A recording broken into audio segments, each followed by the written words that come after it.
जय श्री श्याम दोस्तों, आज हम लोग बात करेंगे पद्म अवार्ड 2026 के बारे में। जो अवार्ड के कैटेगरी में वन ऑफ द सबसे इम्पोर्टेंट है और जो हर एग्ज़ाम में चाहे बीएड से लेके या फिर यूपीएससी तक एक ना एक क्वेश्चन, चाहे स्टैटिक से हो या पद्मश्री से हो, पद्म विभूषण, पद्म भूषण से हो, कुछ ना कुछ क्वेश्चन पक्का आता है। उस टॉपिक के बारे में हम डिस्कस कर लेते हैं।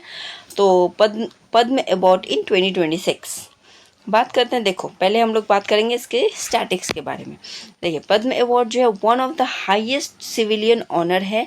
अब ये वन ऑफ द क्यों है? क्योंकि सबसे ऊपर है भारत रत्न, उसके बाद आता है पद्म विभूषण, उसके बाद पद्म भूषण, फिर पद्मश्री। तो सबसे ऊपर है भारत रत्न, उसके बाद पद्म अवार्ड्स आता है। पद्म अवार्ड्स में सबसे ज़्यादा पद्म विभूषण, फिर पद्म भूषण, फिर पद्मश्री। अब बात कर, ये जो है सो पद्म भूषण कोई भी फील्ड में, मतलब पद्म भूषण कोई ऐसे कोई पक्का कोई फील्ड नहीं डिसाइड किया गया, कोई भी ऐसा पक्का फील्ड नहीं डिसाइड किया है जिसमें पद्म अवार्ड मिलेगा। कोई भी फील्ड के लोगों को मिल सकता है, पर हाँ, वो कोई समाज के लिए कल्याणकारी कार्य किए हों तभी जाके उनको ये अवार्ड मिलता है, जैसे पब्लिक सर्विस किए हों। और ये अवार्ड देना शुरू हुआ था 1954 में, वहाँ तब से कंटिन्यू दिया जा रहा है। कुछ कुछ साल में इधर इस अवार्ड को देने में ब्रेक लगा था, जैसे 1978, 79, 1993 से लेके 1997 तक। इस बीच में ये पद्म अवार्ड नहीं दिया गया था, अदरवाइज़ ये हमेशा दिया जाता है। हर साल ये जो है सो अनाउंस होता है रिपब्लिक डे के ईव को, मतलब 25 जनवरी को शाम को ये अनाउंस किया जाता है कि किस किस को पद्म अवार्ड मिलने वाला है। ठीक है, और ये रिपब्लिक डे की ईव को अनाउंस किया जाता है और मार्च अप्रैल में राष्ट्रपति भवन में राष्ट्रपति द्वारा ये दिया जाता है। उन लोगों को सम्मानित किया जाता है राष्ट्रपति के द्वारा। अब बात करते हैं 2026 के पद्म अवार्ड के बारे में। ठीक है,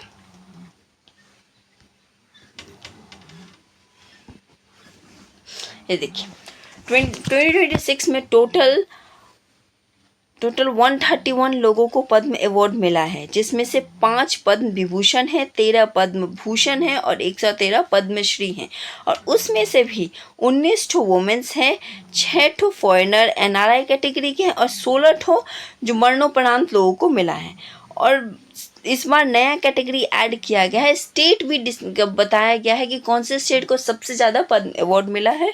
तो उसमें जो है सबसे ज़्यादा अवार्ड मिला है महाराष्ट्र को, 15 अवार्ड महाराष्ट्र को मिला है टोटल। और उसके बाद तमिलनाडु को 13, और तीसरे नंबर पे आता है उत्तर प्रदेश और वेस्ट बंगाल 11, और उसके बाद केरला। हाँ, याद रखिएगा पद्म विभूषण में सबसे ज़्यादा केरला, मतलब 5 में से 3 अकेले केरला का है और 1 उत्तर प्रदेश का है और एक उत्तर प्रदेश का है और एक शायद उत्तराखंड का है।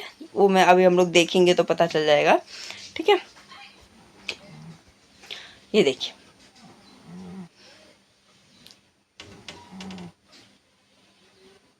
महाराष्ट्र का, सॉरी धर्मेंद्र जी को मैं भूल गई थी, सबसे इम्पोर्टेंट सबसे पॉपुलर फेस।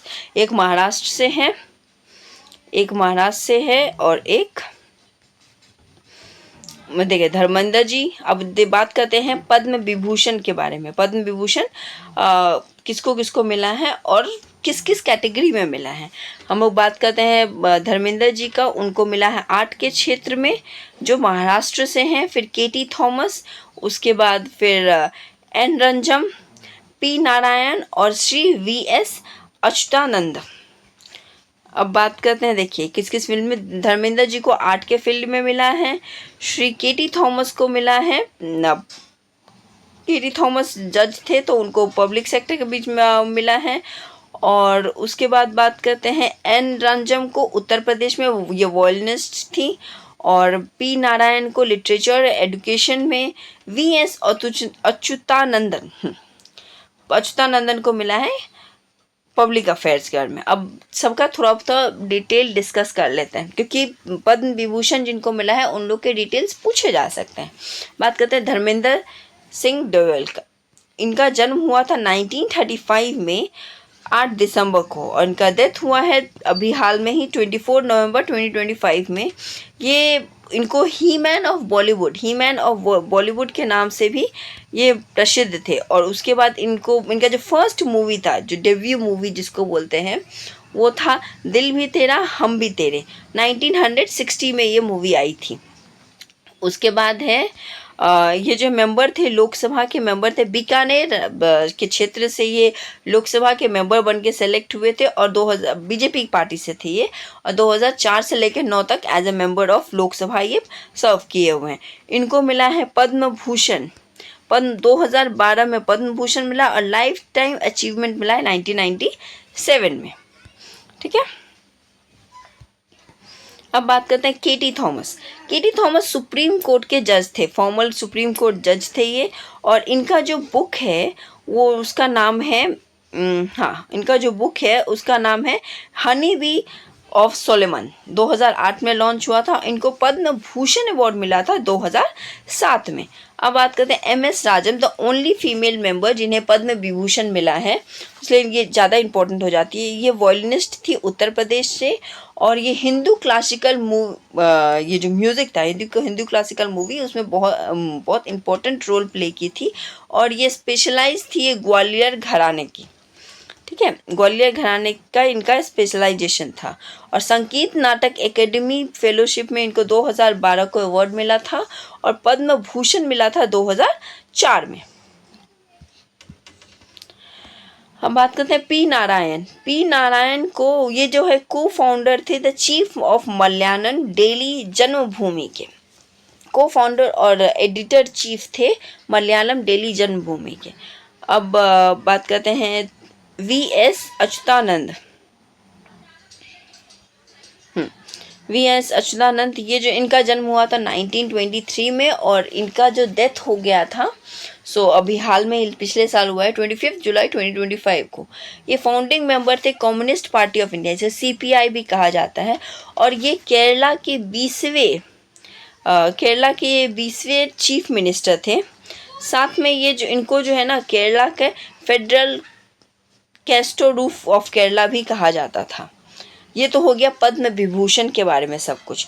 अब बात करते हैं पद्म भूषण में क्या होता है कि हर किसी का डिटेल नहीं पूछा जाता है, पर स्पेशली उन लोगों का डिटेल पूछा जाएगा या तो वो आपके स्टेट से बिलोंग करते हैं या फिर कोई प्रोमिनेंट पर्सनालिटी हैं जो इम्पोर्टेंट रोल प्ले किया, उनके बारे में पता है। तो इन लोग का यदि ज़्यादा सा आप डिटेल पढ़ लीजिएगा तो एक तो आपको याद रहेगा किसको, क्योंकि बहुत इंपॉर्टेंट क्वेश्चन हो जाता है कि नाम दे दिया जाता है, पूछा जाता है पद्म विभूषण मिला है, भूषण मिला है कि पद्मश्री मिला है। तो पद्मश्री तो बहुत सारा नाम है, टोटल 113 नाम है, और पद्म भूषण 13 और पद्म विभूषण 5। तो 5 वाले तो ये टिप पे होना चाहिए, इनका पूरा डिटेल पता होना चाहिए।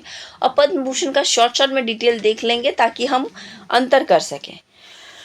पहले तो बात करते हैं अलका याग्निक की। अलका याग्निक को सब कोई जानता है, ये प्लेबैक सिंगर थी, बहुत फेमस प्लेबैक सिंगर है। फिर बात करते हैं भगत सिंह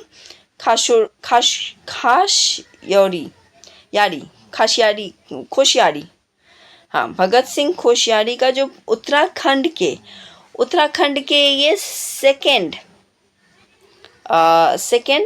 चीफ मिनिस्टर थे उत्तराखंड के। ठीक है, यूके जिसको बोलते हैं, हमारा यूनाइटेड किंगडम। और अब बात करते हैं हम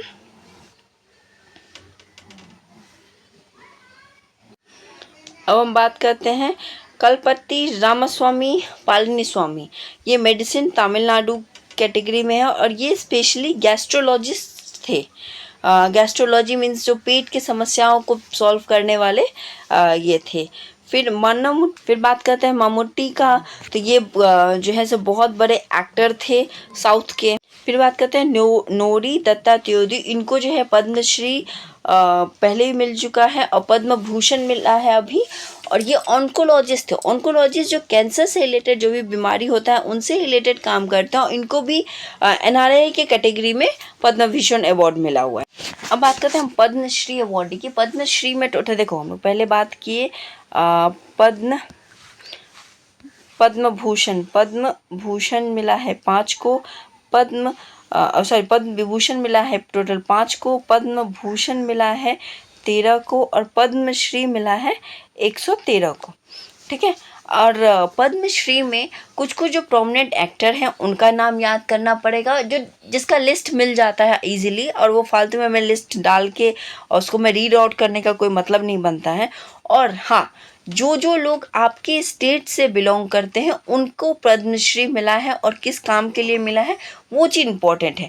तो आप अपना लिस्ट में चेक कर लीजिए कौन से आपके स्टेट से रिलेटेड है, उनका डिटेल पढ़ लीजिए, और कोई प्रोमिनेंट एक्टर है उनको मिला है तो उनका, जैसे माधवम को मिला है, उनको मिला है, हम और ये रोहित शर्मा को मिला है, फिर सतीश शाह को मिला है। तो इसका मैं आपको लिस्ट दे रही हूँ, आप कैटेगरी देख लीजिएगा और आपके स्टेट से कौन बिलोंग करते हैं उस हिसाब से आप ना उसका डिटेल पढ़ लीजिएगा।